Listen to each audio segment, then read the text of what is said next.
মেজাজ হারিয়ে তামিম ইকবাল রংপুর রাইডার্সের কোনো এক ক্রিকেটারকে মারতে গেলেন। রংপুর রাইডার্সের এক ওভারের দরকার ছিল ২৬ রান।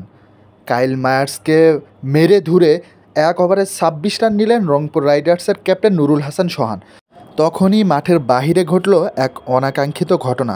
তামিম ইকবাল রেগে গিয়ে রাইডার্সের কোনো এক ক্রিকেটারকে মারতে গেলেন। তখনই রাইডার্স ক্যাপ্টেন নুরুল হাসান সোহান এবং রংপুর রাইডার্সের মালিক তামিমকে ঠেকান। তা না হলে অনেক বড় ঘটনা ঘটে যেত হয়তো মাঠে। তবে তামিম কাকে মারতে গেলেন বা কী কারণে মারতে গেলেন তা এখন পর্যন্ত জানা যায়নি।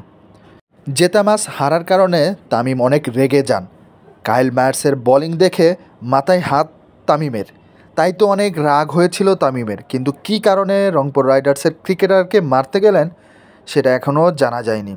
নুরুল হাসান সোহান এবং সতীর্থরা তামিমকে বারবার ঠেকাতে যান, পরে অবশ্য সক্ষম হন তামিমকে ঠেকাতে।